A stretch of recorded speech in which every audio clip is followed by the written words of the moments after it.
ಮೊಟ್ಟೆ ನೀಡೋದಕ್ಕೆ ಸರ್ಕಾರ ನಿರ್ಧರಿಸಿದೆ.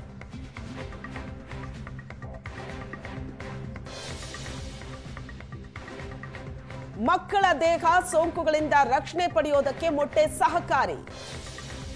ಮೊಟ್ಟೆ ರೋಗ ನಿರೋಧಕ ಶಕ್ತಿಯನ್ನ ಬಲಪಡಿಸುತ್ತೆ ಅನ್ನೋದು ಸಾಬೀತಾಗಿದೆ. ಹಾಗಾಗಿ ವಾರದ 6 ದಿನವೂ ಮಕ್ಕಳಿಗೆ ಮೊಟ್ಟೆ ನೀಡೋದಕ್ಕೆ ಸರ್ಕಾರ ನಿರ್ಧರಿಸಿದೆ.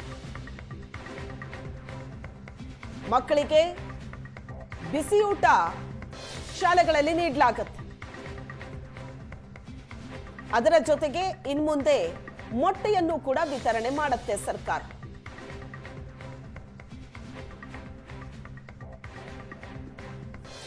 ಈ ಬಗ್ಗೆ ಹೆಚ್ಚಿನ ಡೀಟೇಲ್ಸ್ ಅನ್ನ ಕೊಡ್ತಾರೆ ನಮ್ಮ ಪ್ರತಿನಿಧಿ ಹರೀಶ್ ಸಂಪರ್ಕದಲ್ಲಿದ್ದಾರೆ. ಹರೀಶ್, ಬಿಸಿಯೂಟ ಕಂಪಲ್ಸರಿ, ಆದ್ರೆ ಅದರ ಜೊತೆಗೆ ಮೊಟ್ಟೆ ಕೂಡ ಕೊಡೋದಕ್ಕೆ ಸರ್ಕಾರ ನಿರ್ಧರಿಸಿದೆ. ಯಾವಾಗಿನಿಂದ ಜಾರಿ ಇದೆ? ಈಗಾಗಲೇ ಅನ್ವಯ ಆಗ್ತಾ ಇದೆಯಾ? ಶ್ವೇತಾ, ಇದು ಅಧಿಕೃತವಾಗಿ ಯಾವಾಗ್ಲಿಂದ ಅನ್ವಯ ಆಗುತ್ತೆ ಅನ್ನೋದನ್ನ ಇದುವರೆಗೂ ಇನ್ನೂ ಸರ್ಕಾರ ಪ್ರಕಟಿಸಿಲ್ಲ. ಆದ್ರೆ ಇನ್ಮೇಲೆ ಪ್ರತಿದಿನವೂ ಕೂಡ ಬಿಸಿಯೂಟದ ಜೊತೆಗೆ ಪ್ರತಿದಿನವೂ ಮಕ್ಕಳಿಗೆ ಮೊಟ್ಟೆ ವಿತರಣೆ ಮಾಡಬೇಕು ಅಂತ ಹೇಳಿ ಸರ್ಕಾರ ಆದೇಶವನ್ನ ಹೊರಡಿಸಿರುವಂತದ್ದು. ಇದು ಅಧಿಕೃತವಾಗಿ ಯಾವಾಗ ಆದೇಶ ಜಾರಿಗೆ ಬರುತ್ತೆ ಅನ್ನುವಂಥದ್ದು ಇನ್ನೂ ಗೊತ್ತಿಲ್ಲ. ಆದ್ರೆ ಆದೇಶವನ್ನ ಅಂತೂ ಈಗಾಗಲೇ ಹೊರಡಿಸಿರುವಂತದ್ದು. ಯಾಕಂದ್ರೆ ಏನ್ ಈ ಮೊಟ್ಟೆಗಳಲ್ಲಿ ಸೆಲೆನಿಯಂ ಮತ್ತೆ ಜಿಂಕ್ ಖನಿಜಗಳು ಪತ್ತೆ ಹಿನ್ನೆಲೆ ಅವು ಈ ರೋಗ ನಿರೋಧಕ ಶಕ್ತಿಯನ್ನ ಬಲಪಡಿಸುತ್ತದೆ ಅನ್ನೋದು ಇತ್ತೀಚೆಗೆ ಸಾಬೀತಾಗಿರುವಂತದ್ದು. ಈ ಹಿನ್ನೆಲೆಯಲ್ಲಿ ಮಕ್ಕಳಿಗೆ ಪ್ರತಿದಿನವೂ ಕೂಡ ಏನು ಸರ್ಕಾರ ಈಗಾಗಲೇ ಕೊಡ್ತಾ ಇರುವಂತಹ ವಿದ್ಯಾರ್ಥಿಗಳಿಗೆ ಬಿಸಿಯೂಟ ಏನ್ ಕೊಡ್ತಾ ಇದ್ದಾರೆ ಪ್ರತಿದಿನ, ಅದರ ಜೊತೆಗೆ ಪ್ರತಿದಿನವೂ ಕೂಡ ಮೊಟ್ಟೆಯನ್ನ ವಿತರಣೆ ಮಾಡೋದಕ್ಕೆ ಈಗಾಗಲೇ ಸೂಚನೆಯನ್ನ ಕೊಟ್ಟಿರುವಂತದ್ದು. ಅಜೀಂ ಪ್ರೇಮ್ಜಿ ಫೌಂಡೇಶನ್ ಸಹಯೋಗದಲ್ಲಿ ಈ ಯೋಜನೆ ಜಾರಿ ಆಗಿರುವ ಕುರಿತು ಒಂದಷ್ಟು ಮಾಹಿತಿಗಳು ಸದ್ಯಕ್ಕೆ ಲಭ್ಯವಾಗಿರುವಂತದ್ದು. ಶ್ವೇತಾ, ಓಕೆ, ರಾಜ್ಯದ ಎಲ್ಲಾ ಸರ್ಕಾರಿ ಶಾಲೆಗಳಿಗೆ ಮೊಟ್ಟೆ ಸರಬರಾಜು ಮಾಡಬೇಕು ಅಂದ್ರೆ ಬಹಳ ದೊಡ್ಡ ಪ್ರಮಾಣದಲ್ಲಿ ಮೊಟ್ಟೆಯನ್ನ ಖರೀದಿ ಮಾಡಬೇಕು ಸರ್ಕಾರ. ಸೊ ಅದಕ್ಕೆ ಯಾವ ರೀತಿಯಾದಂತಹ ವ್ಯವಸ್ಥೆ, ಸುಮಾರು ಎಷ್ಟು ಮಕ್ಕಳಿಗೆ ಇಡೀ ರಾಜ್ಯದಾದ್ಯಂತ ಮೊಟ್ಟೆ ವಿತರಣೆ ಮಾಡುವಂತಹ ಅಂದಾಜು ಹಾಗಾದ್ರೆ?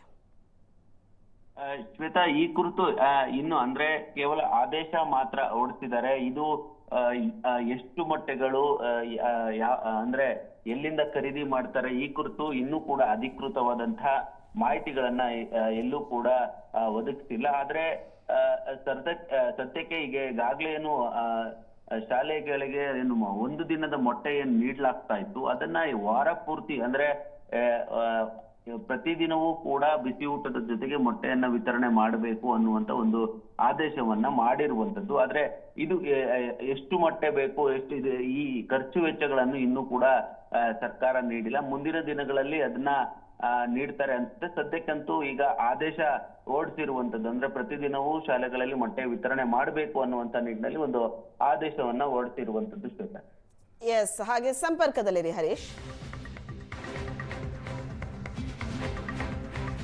ಸರ್ಕಾರಿ ಶಾಲೆ ಮಕ್ಕಳಿಗೆ ಸರ್ಕಾರದಿಂದ ಮತ್ತೊಂದು ಗುಡ್ ನ್ಯೂಸ್. ಸರ್ಕಾರಿ ಶಾಲೆಗಳಲ್ಲಿ ಇನ್ಮುಂದೆ ಸಂಭ್ರಮ ಶನಿವಾರ ಆಚರಣೆ.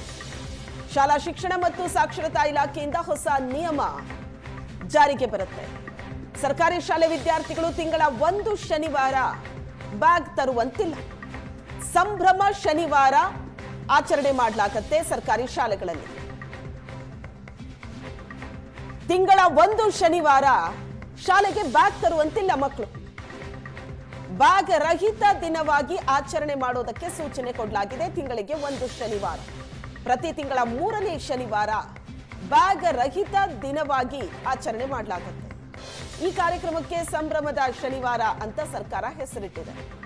ಒತ್ತಡವಿಲ್ಲದ ಸಂತಸದಾಯಕ ಕಲಿಕಾ ವಾತಾವರಣ ನಿರ್ಮಿಸೋ ಉದ್ದೇಶ ಇದು. ಇಡೀ ತಿಂಗಳ ಚಟುವಟಿಕೆಯ ಬಗ್ಗೆ ಶಾಲಾ ಶಿಕ್ಷಣ ಇಲಾಖೆ ಕಂಪ್ಲೀಟ್ ಮಾಹಿತಿ ಕೊಟ್ಟಿದೆ. ಸಂಭ್ರಮದ ಶನಿವಾರ ಆಚರಣೆಗೆ ಸರ್ಕಾರ ಮುಂದಾಗಿದೆ. ಸರ್ಕಾರಿ ಶಾಲೆಗಳಲ್ಲಿ ತಿಂಗಳಲ್ಲಿ 1 ಶನಿವಾರ ಬ್ಯಾಗ್ ಅನ್ನ ತರುವಂತಿಲ್ಲ. ಬ್ಯಾಗ್ ರಹಿತ ದಿನವಾಗಿ ಆಚರಣೆ ಮಾಡೋದಕ್ಕೆ ಸರ್ಕಾರ ಸೂಚಿಸಿದೆ. ಈ ಬಗ್ಗೆ ಹೆಚ್ಚಿನ ಡೀಟೇಲ್ಸ್ ಅನ್ನ ಕೊಡ್ತಾರೆ ನಮ್ಮ ಪ್ರತಿನಿಧಿ ಹರೀಶ್ ಇದ್ದಾರೆ ಸಂಪರ್ಕದಲ್ಲಿ. ಹರೀಶ್, ಸಂಭ್ರಮ ಶನಿವಾರ ಏನಿದೆ ಆಚರಣೆ? ಶ್ವೇತಾ, ಈ ಪ್ರತಿ ತಿಂಗಳು ಏನು 1 ಶನಿವಾರ ಇನ್ಮುಂದೆ ಈ ಒಂದು ಶಾಲೆಗಳಲ್ಲಿ ಸಂಭ್ರಮ ಶನಿವಾರ ಎಂದು ಆಚರಣೆ ಮಾಡೋದಕ್ಕೆ ಸರ್ಕಾರ ನಿರ್ಧಾರ ಮಾಡಿರುವಂತದ್ದು. ಈಗಾಗಲೇ ಇದರ ಕುರಿತು ಅಧಿಕೃತವಾಗಿ ಆದೇಶವನ್ನು ಕೂಡ ಏನು ಶಾಲಾ ಶಿಕ್ಷಣ ಮತ್ತು ಸಾಕ್ಷರತಾ ಇಲಾಖೆ ಮಾಡಿರುವಂತದ್ದು. ಅಂದ್ರೆ ಏನು ಒತ್ತಡವಿಲ್ಲದೆ ಸಂತಸದಾಯಕವಾಗಿ ಈ ಒಂದು ಕಲಿಕಾ ವಾತಾವರಣವನ್ನ ನಿರ್ಮಾಣ ಮಾಡಬೇಕು ಅನ್ನುವಂತ ನಿಟ್ಟಿನಲ್ಲಿ ಈ ಒಂದು ಕ್ರಮವನ್ನ ಕೈಗೊಂಡಿರುವಂತದ್ದು. ಪ್ರತಿ ತಿಂಗಳ ಒಂದು ಶನಿವಾರ ಏನಿದೆ ಆ ಒಂದು ಶನಿವಾರದಲ್ಲಿ ಅದರಲ್ಲೂ ಪ್ರಮುಖವಾಗಿ 3ನೇ ಶನಿವಾರವನ್ನ ಬ್ಯಾಗ್ ರಹಿತ ದಿನವಾಗಿ ಆಚರಣೆ ಮಾಡೋದಕ್ಕೆ ನಿರ್ಧಾರ ಮಾಡಿರುವಂತದ್ದು. ಈ ಒಂದು ಕಾರ್ಯಕ್ರಮಕ್ಕೆ ಸಂಭ್ರಮದ ಶನಿವಾರ ಅಂತ ಕೂಡ ಸರ್ಕಾರ ಈಗಾಗಲೇ ಹೆಸರನ್ನ ಇಟ್ಟಿರುವಂತದ್ದು. ಪ್ರತಿ ತಿಂಗಳು ಒಂದೊಂದು 3ನೇ ಶನಿವಾರ ಏನ್ ಬರುತ್ತೆ ಅದರಲ್ಲಿ ಪ್ರತಿ ತಿಂಗಳು ಕೂಡ ಬ್ಯಾಗ್ ರಹಿತ ಒಂದು ದಿನವನ್ನ ಆಚರಣೆ ಮಾಡಿ ಪ್ರತಿ ತಿಂಗಳು ಒಂದೊಂದು ವಿಶೇಷ ಕಾರ್ಯಕ್ರಮವನ್ನ ಪ್ರಮುಖವಾಗಿ ಹಮ್ಮಿಕೊಂಡಿರುವಂತದ್ದು. ಅಂದ್ರೆ ಯಾವ್ಯಾವ ತಿಂಗಳಲ್ಲಿ ಏನೇನು ಕಲಿಕೆಯನ್ನ ಮಾಡ್ತಾರೆ, ಅಂದ್ರೆ ಈ 3ನೇ ಶನಿವಾರ ಬ್ಯಾಗ್ ರಹಿತ ದಿನ ಏನೆಲ್ಲ ಮಾಡ್ತಾರೆ ಅನ್ನೋದನ್ನ ನೋಡೋದಾದ್ರೆ ಜೂನ್ ತಿಂಗಳಲ್ಲಿ ವಿಶೇಷ ಚೇತನವುಳ್ಳ ವ್ಯಕ್ತಿಗಳೊಂದಿಗೆ ಒಂದಷ್ಟು ಸಂವಹನವನ್ನ ಮಾಡುವಂತದ್ದು. ಜೊತೆಗೆ ಜುಲೈನಲ್ಲಿ ಮಾದಕ ವಸ್ತುಗಳ ದುರುಪಯೋಗ ತಡೆಗಟ್ಟುವಿಕೆ ವಿಚಾರದಲ್ಲಿ ಒಂದಷ್ಟು ಮಕ್ಕಳಿಗೆ ಕಲಿಕೆಯನ್ನ ಮಾಡುವಂತದ್ದು. ಈ ರೀತಿ ಪ್ರತಿ ತಿಂಗಳು ಒಂದೊಂದು ರೀತಿಯ ಕಾರ್ಯಕ್ರಮಗಳನ್ನ ಈಗಾಗಲೇ ಸರ್ಕಾರ ಹಮ್ಮಿಕೊಂಡಿರುವಂತದ್ದು. ಅದರಲ್ಲೂ ಆಗಸ್ಟ್ ಅಲ್ಲಿ ಈ ಮಾಧ್ಯಮ ಮತ್ತು ಅಂತರ್ಜಾಲ ಬಳಕೆ ಹೇಗೆ ಅನ್ನೋದನ್ನ ಮಕ್ಕಳಿಗೆ ಕಲಿಸುವಂತದ್ದು. ಜೊತೆಗೆ ಸೆಪ್ಟೆಂಬರ್ನಲ್ಲಿ ಪೌಷ್ಟಿಕ ಸ್ವಾಸ್ಥ್ಯ ಮತ್ತು ನಿರ್ಮಲೀಕರಣದ ಬಗ್ಗೆ ಒಂದಷ್ಟು ಅರಿವನ್ನ ಮೂಡಿಸುವಂತದ್ದು. ಜೊತೆಗೆ ಅಕ್ಟೋಬರ್ನಲ್ಲಿ ಸಾರ್ವಜನಿಕ ನೈರ್ಮಲ್ಯ ಘನತ್ಯಾಜ್ಯದ ನಿರ್ವಹಣೆಯನ್ನ ಯಾವ ರೀತಿ ಮಾಡಬೇಕು ಅನ್ನುವಂತ ಒಂದು ಕಲಿಕೆಯನ್ನ ಮಕ್ಕಳಿಗೆ ಕಲಿಸಿಕೊಳ್ಳುವಂಥದ್ದು. ಜೊತೆಗೆ ನವೆಂಬರ್ನಲ್ಲಿ ಆರೋಗ್ಯ ಜೀವನ ಶೈಲಿ ಅಂದ್ರೆ ನಮ್ಮ ಪ್ರತಿನಿತ್ಯದ ಆರೋಗ್ಯ ಜೀವನ ಶೈಲಿ ಹೇಗಿರ್ಬೇಕು ಅನ್ನೋದನ್ನ ಮಕ್ಕಳಿಗೆ ಕಲಿಸುವಂತದ್ದು.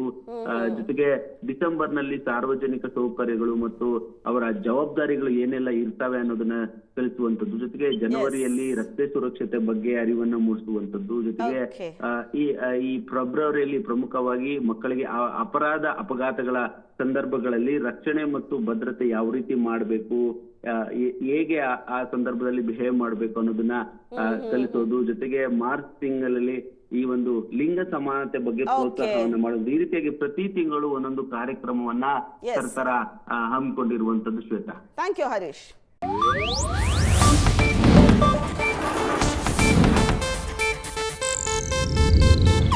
ಇದು ಏಷ್ಯಾನೆಟ್ ನ್ಯೂಸ್ ನೆಟ್ವರ್ಕ್ ಪ್ರಸ್ತುತಿ.